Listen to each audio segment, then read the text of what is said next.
할렐루야. 구약산책 지체 여러분 안녕하셨죠? 오늘은 6주차 강의를 시작하도록 하겠습니다. 6주차 가나안 정복 시대 강의를 함께 나아갈 텐데요. 우리가 지난 시간에 광야 시대를 지났습니다.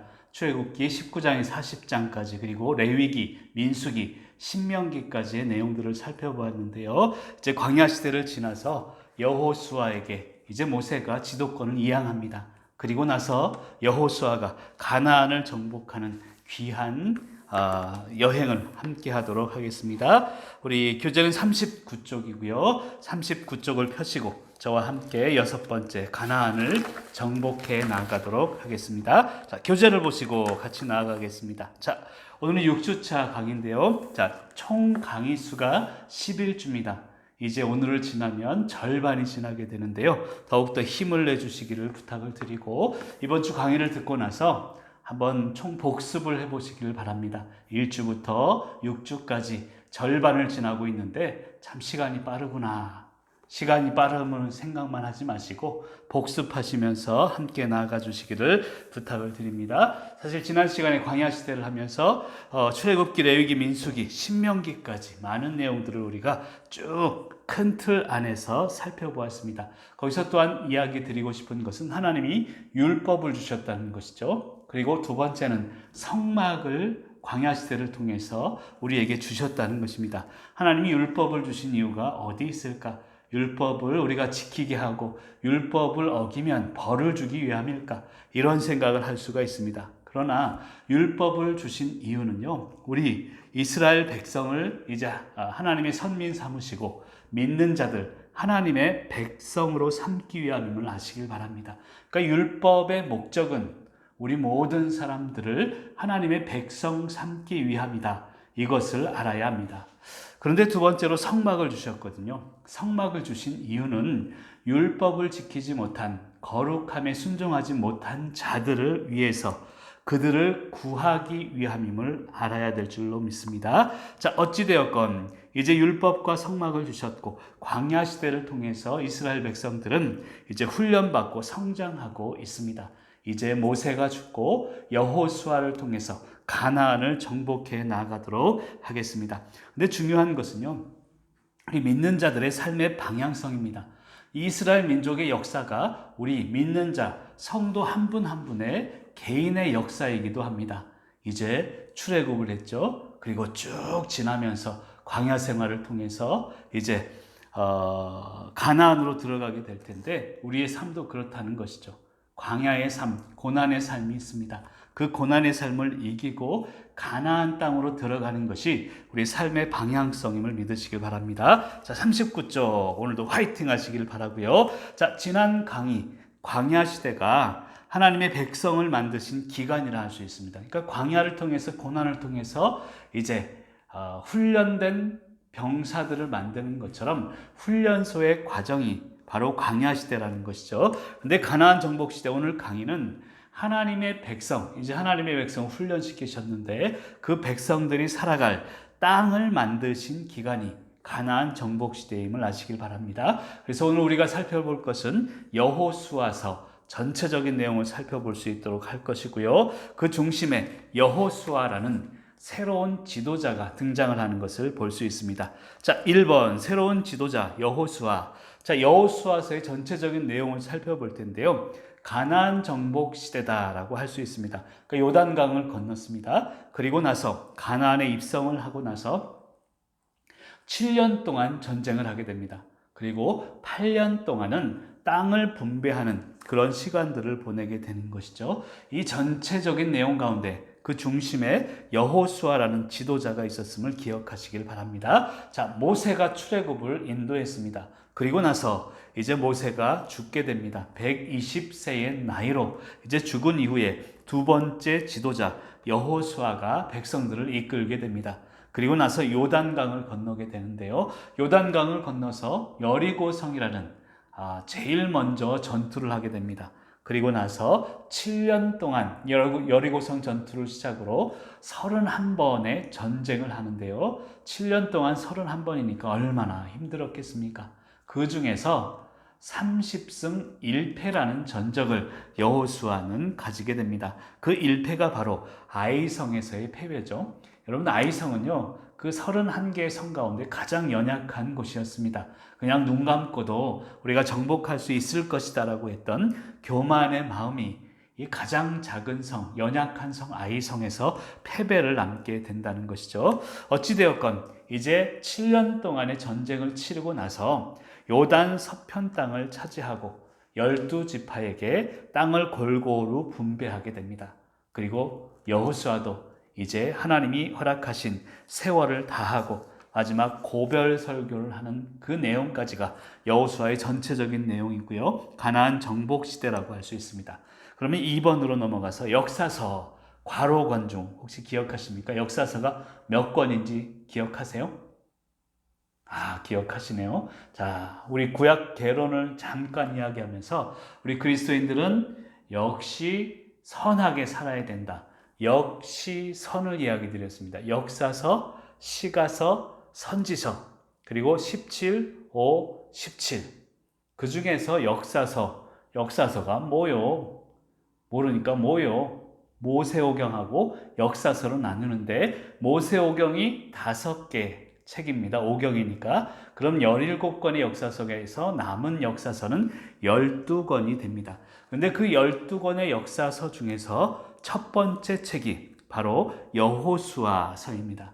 이제 역사의 서막을 여는 그러한 책이라고 할 수 있겠습니다. 그래서 모세오경과 역사서를 또 구분을 하는데 어떻게 구분하냐면 모세오경을 방황의 역사서라고 표현한 반면에 여호수아에서 에스더까지를 정착의 역사서로 이제 구분하기도 합니다.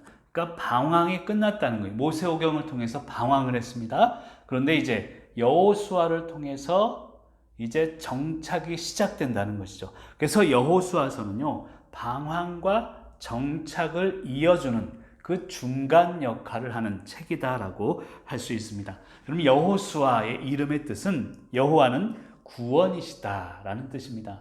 우리 하나님이 우리 인생의 그리고 온 인류의 구원이심을 믿으시길 바랍니다. 애굽에서 이 여호수아는 노예로 태어났습니다. 아버지 이름은 눈이고요. 에브라임 지파에서 태어나게 됩니다. 여러분 민수기 14장 기억하십니까? 12정탐꾼 사건 중에서 그 12명 중에서 10명은 안 된다. 2명은 된다. 그 중에 한 명이 여호수아 그리고 다른 한 명은 갈렙이죠. 이런 믿음과 순종의 결과로 갈렙과 함께 약속의 땅 가나안 땅에 들어가게 되는 사람이 바로 여호수아입니다. 여호수아는 110세 때 이 딥나세라라는 곳에서 죽게 되는데요.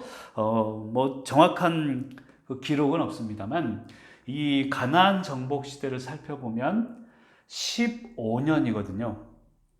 그래서 여호수아가 사역을 시작한 나이 정확한 기록은 없지만 110세에서 빼기 15를 하면 95세였을 것이다. 어떤 사람은 85세였다. 이렇게 추정하는 사람도 있습니다만 중요한 것은 뭐냐면 85세건 95세건 이미 여호수아가 사역을 시작한 그때는 나이가 굉장히 많이 들었고 노쇠한 시기였음을 알 수 있습니다. 그럼에도 불구하고 하나님께서 여호수아를 사용하신 이유가 있습니다. 그 이유 중에 하나는요, 여러분 노예 생활을 쭉 했습니다. 이스라엘 백성들이. 그리고 여호수아와 갈렙만이 가나안 땅에 들어가게 되는데 그 이전의 모든 사람들 1세대들은요 노예 생활을 하면서 그리고 광야 생활을 하면서 이스라엘 민족의 민족성을 잃어버리게 됩니다. 그런데 여호수아만큼은 하나님의 백성임을 잊지 않고 있었다는 것이죠. 그래서 그는 나이가 들었음에도 불구하고 민족의 지도자로 나설 수 있게 되었다는 것입니다. 우리 믿는 자들도 마찬가지입니다. 세상에 물들어서는 안 됩니다.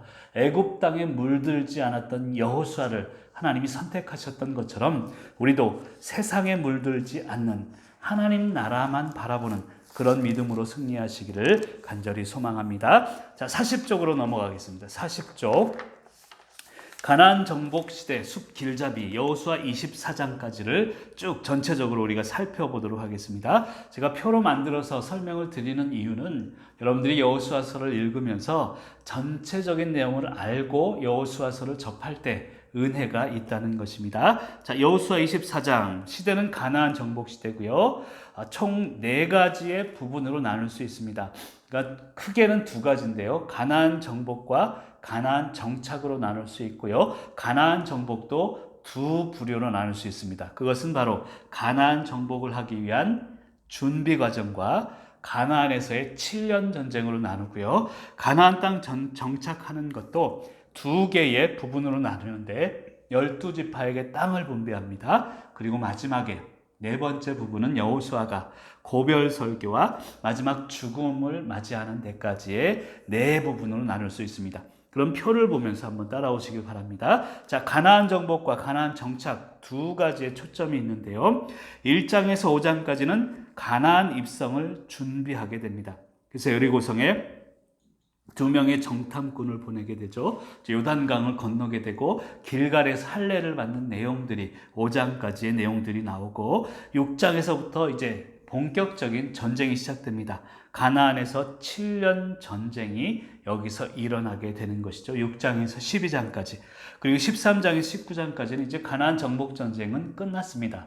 중요한 것은 12지파에게 땅을 분배하는데 요단강을 중심으로 동편과 서편 나누어서 요단강 동편에는 므낫세 지파 중에서 반지파가 그리고 갓지파, 르우벤 지파가 요단강 동편에 이제 땅을 분배를 받게 되고요. 요단강 서편에는 나머지 9개 지파 반이 이제 땅을 분배받게 되는 그런 역사가 13장에서 19장까지 나오게 됩니다. 그리고 20장에서 21장까지 도피성, 레위 성읍 이런 게 나옵니다. 도피성 6개와 레위인들이 관리하게 되는 레위 성읍에 대해서 나옵니다.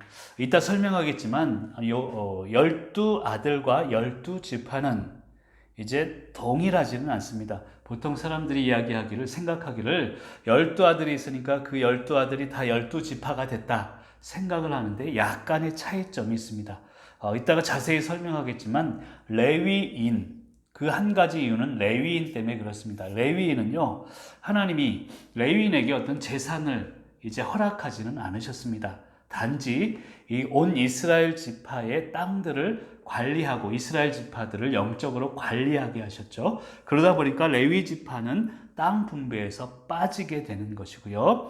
그리고 그 빠진 부분을 이제 요셉의 아들인 에브라임과 므낫세가 담당하게 됩니다. 이따가 더 자세하게 설명드리도록 하겠습니다. 어찌되었건 20장에서 21장은 도피성과 레위 성읍 6개 도피성과 레위 성읍 42개 총 48개를 이제 레위 지파가 관리하고 함께 관리하는 그런 담당하는 그런 내용들이 나오고요. 22장에서 24장에는 이제 여호수아가 마지막으로 죽기 전에 고별 설교를 하는데 그 내용은 여호와만을 섬길 것을 분명하게 이야기하고 이제 여호수아도 그의 삶을 마무리하게 됩니다. 이것이 여호수아 24장 가나안 정복 시대의 전체적인 내용입니다. 그러면 큰 2번 40쪽 중반부에 있습니다. 가나안 정복 시대 본격적으로 좀 구체적으로 한번 산책하도록 하겠습니다. 첫 번째, 먼저 알아야 될 것이 무엇인가 하면 가나안은 어떤 땅인가를 분명히 알아야 합니다.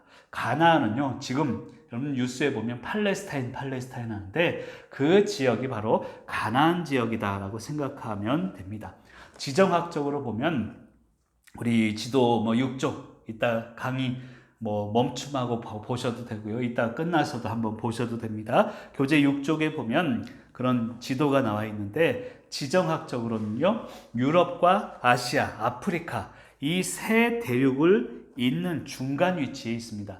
그러니까 매우 중요한 지리적인 여건을 가지고 있었다는 것이죠. 더 중요한 것은 무엇이냐면 오른쪽, 여러분 볼 때는 이쪽이죠. 이쪽에는 여기가 가나안이 있고요. 이쪽에는 메소포타미아 문명이 있었습니다. 그리고 이 가나안이 있고 이쪽에는 애굽 문명이 있었는데요. 이 탁월한 두 문명 사이에서 문화적인 혜택, 그런 혜택을 누릴 수 있었다는 것이죠. 또 마찬가지로 이 두 큰 문명 사이에 있다 보니까 강대국들의 위협을 받게 되고, 이 문명이 발달할수록요, 희한한 것은 여러 가지 음란한 문화와 우상 문화들이 발달하게 됩니다. 그러다 보니까 가나안 이 지역은요, 물론 문화적인 혜택은 분명히 있었습니다만 우상 문화로, 음란 문화로 찌들어 있던 땅이라고 표현할 수 있다는 것입니다. 그럼 대표적 우상은 바알과 아세라, 다산, 풍요의 신들이었죠.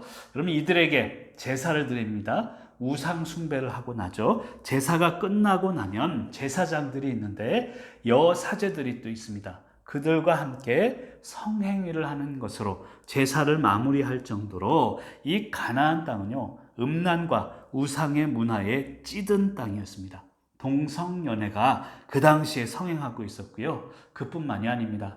제가 강의하면서 이런 얘기를 하는 게 좀 그렇습니다만, 동물과도 성행위를 할 정도로 그런 문화가, 음란 문화가 성행했다는 것이죠. 그래서 레위기를 읽다 보면 그 당시의 문화를 잘 드러내고 있습니다. 레위기 18장 17절에 보면 오죽하면 내 어미의 하체를 범하지 마라, 이런 표현을 할 정도로 가나안 문화는 음란에 찌들어 있던 문화였음을 알아야 합니다. 그리고 세 번째로 보면 그뿐만이 아니에요. 자식을 인신 제물로 바치는 그런 문화가 성행했다는 것입니다.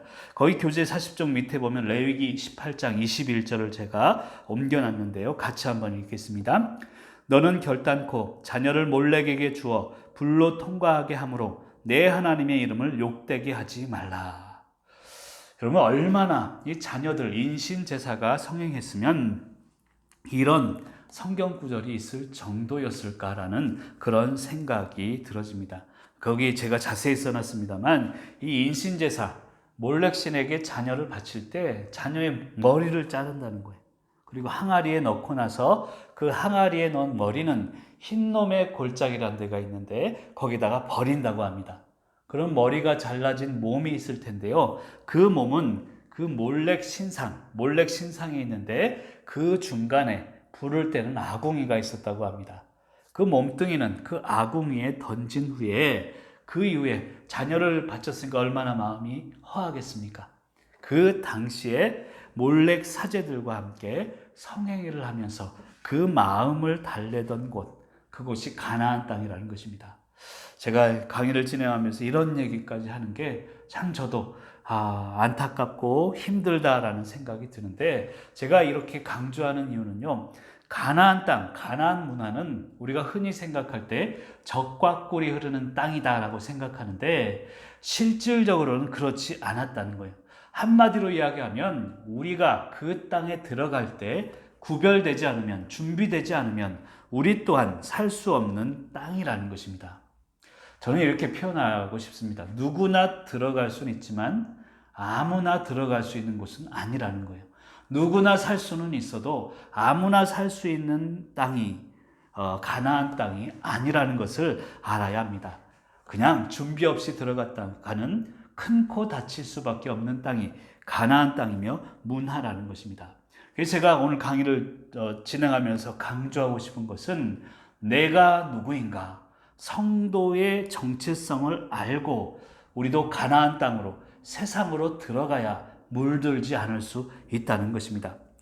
프랜시스 셰퍼라는 분이 이런 얘기를 했습니다. 인간은 자신이 어떤 존재인가로 인식하는가에 따라서 행동한다라는 말을 했습니다. 그러니까 내가 어떤 존재인가 인식하면 그 인식대로 행동한다는 거예요.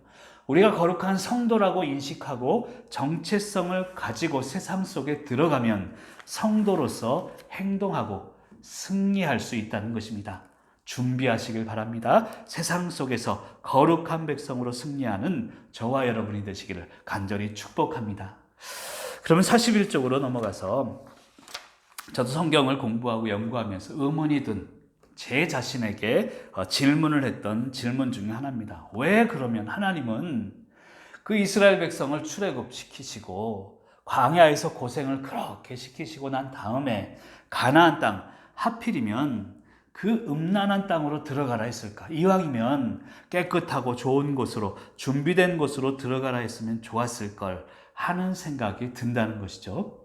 여러분 기억하십니까? 3주차 강의할 때 아브라함인가 욥인가를 제가 말씀을 드렸습니다. 아브라함은 그 당시에 우상을 숭배하는 집안이었고요. 욥은 같은 시대 사람이었지만 준비된 의인이었습니다. 그런데 하나님은 욥을 선택지 않고 아브라함을 선택한다는 것이죠. 왜 그럴까요? 그게 바로 구원의 방향성이고 우리가 믿어야 하는 믿음의 중심이기 때문에 그렇습니다. 여러분 구원은 무엇인가 하면요. 출애굽 사건을 들면 애굽에서 자유를 주신 것이 구원입니다. 여러분 인정하시죠? 아멘이십니까? 근데 더 중요한 것은요. 나만 자유 얻었다고 끝나는 게 아니라 광야 시간을 거쳐서 하나님이 약속한 땅, 가나안 땅으로 들어가는 것까지가 구원의 완성이라는 것입니다. 다시 설명을 드리면 구원은요, 소극적 구원과 적극적 구원이 있습니다. 소극적 구원은 애굽에서 자유를 얻은 거예요. 내가 구원을 얻은 겁니다. 그런데 적극적인 구원은 광야의 고난을 거쳐서 하나님이 약속하신 가나안 땅까지, 약속하신 땅까지 들어가는 것이 바로 적극적인 구원이라는 것입니다. 그래서 구원은 소극적, 적극적 이 두 가지의 구원이 합쳐질 때 진정한 구원이라는 것입니다. 결론적으로 이야기하면 하나님께서는요, 이 이스라엘 백성에게 자유를 주셨습니다. 소극적 구원이죠. 근데 이제 고난, 광야의 시간을 거치게 하시고 적극적인 구원, 하나님이 약속하신 비록 지금은 음란하고 지금은 더러워진 땅이지만 회복해 하시는 하나님, 가나안 땅을 회복시키시는 하나님, 그 하나님을 경험하게 하고 그 땅 가운데 빛을 발하라고 하시는 하나님의 뜻임을 믿으시길 바랍니다. 그래서 결론을 제가 그렇게 써놨습니다. 41쪽 위에 하나님께서는 같이 읽습니다. 하나님께서는 이스라엘 백성에게 그 땅으로 들어가 그들을 멸하고 그 문화를 뿌리채 뽑아버리고 하나님의 왕되심과 통치하심을 통해 거룩한 나라를 이루어 열방의 빛을 발하라고 하신 것, 그것이 결론이라는 것입니다. 그리고 이것이 이스라엘 백성의 구원의 방향성이라면 우리 삶의 방향성도 마찬가지입니다.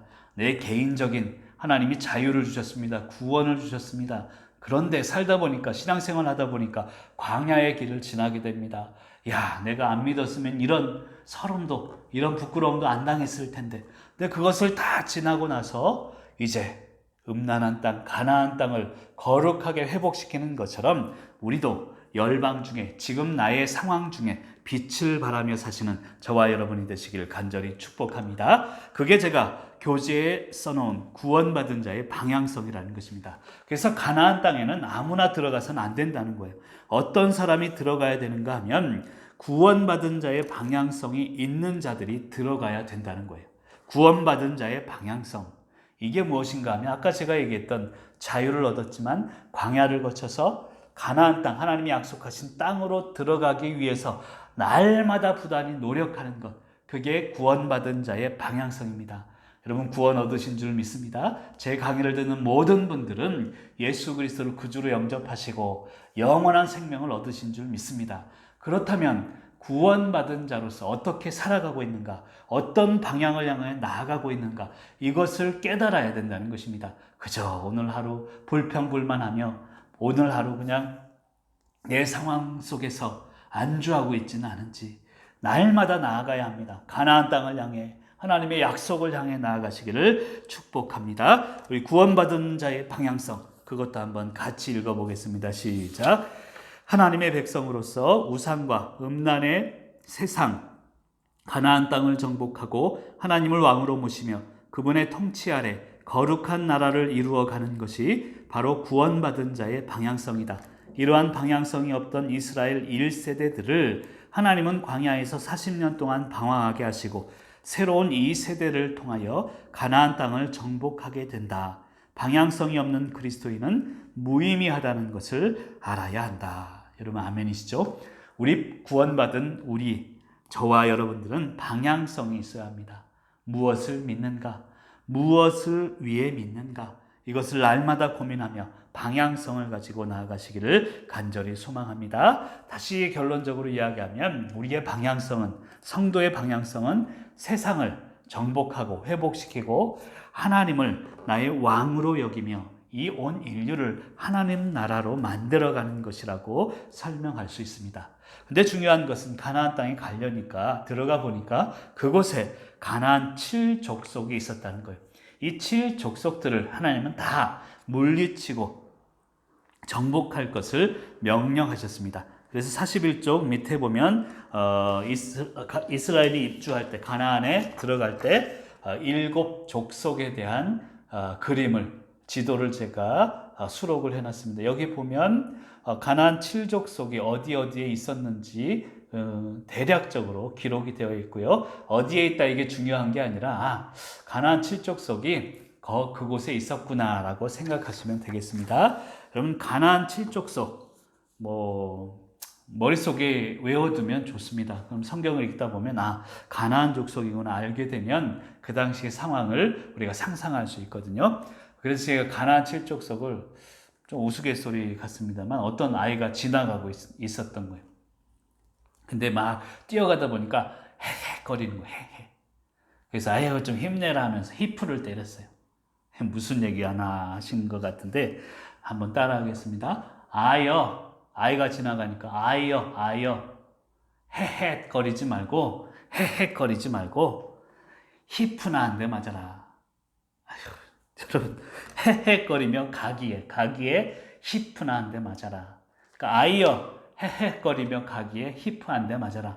무슨 말인가 하면 아이여 할 때 아모리, 여부수, 헤헤거리다 할 때 헷족속, 가기에 가나안 족속, 그 다음 기르가스 족속, 그 다음 히프 맞는다 했죠. 히위 족속, 푸는 브리스 족속. 이렇게 7개의 족속을 좀 머릿속에 두고 같이 따라오면 좀 도움이 됩니다. 근데 목사님, 가나안 7족속 중에 블레셋이 없네요 라고 질문하는 분이 가끔 계신데요. 블레셋은 가나안 원래 토착 족속은 아니었습니다. 철기 문화를 가진 해양 민족이라고 할 수 있고요. 나중에 신약 산책할 때 블레셋 족속이 어디서 나왔는지를 제가 더 자세하게 설명을 드릴 텐데 여러분 구브로 섬이라고 사도 바울이 이제 전도 여행하다가 들른 곳이 있습니다. 그곳에서부터 이스라엘, 이 가나안 쪽으로 이주해 온 족속이 블레셋 족속이라고 할 수 있고요. 어찌되었건 이 가나안 7족속과 블레셋을 포함해서 하나님은 그곳에 있는 모든 민족들을 멸하실 것을 명령하고 있다는 것입니다. 자, 그러면 42쪽으로 넘어가서 가나안 입성 준비로 넘어가도록 하겠습니다. 자, 가나안 입성 준비는 1장에서 5장까지고요. 아까 제가 40쪽에 있는 표에서 설명을 잠깐은 드렸고요. 이 1장에서 5장의 내용은 약 한 달 정도, 1개월 정도에 일어났던 일들입니다. 그래서 여호수아 1장 1절에서 9절에 보면 하나님이 여호수아에게 주시는 말씀에 대해서 분명하게 이야기합니다. 하나님이 여호수아를 통해서 말씀을 주십니다. 그리고 그 말씀은 이스라엘 백성 전체에게 주신 것이죠. 이스라엘 백성은 그 말씀에 순종합니다. 그러니까 하나님은 말씀을 주시고 약속을 주시고 이스라엘 민족은 순종한다는 것이죠. 여러분 이것이 우리 믿는 성도들의 또 다른 믿음의 방향성입니다. 하나님은 약속, 말씀을 주실 때 우리는 순종하면 되는데 그것을 하지 않을 때 문제가 생긴다는 것이죠. 그리고 이제 요단강을 건너면서 이제 기념비를 세우게 되는데 그 기념비에 대한 의미와 가나안 정복을 어떻게 하는지를 또 설명을 드리도록 할 텐데요. 잠깐 5분만 쉬고 같이 또 나누도록 하겠습니다.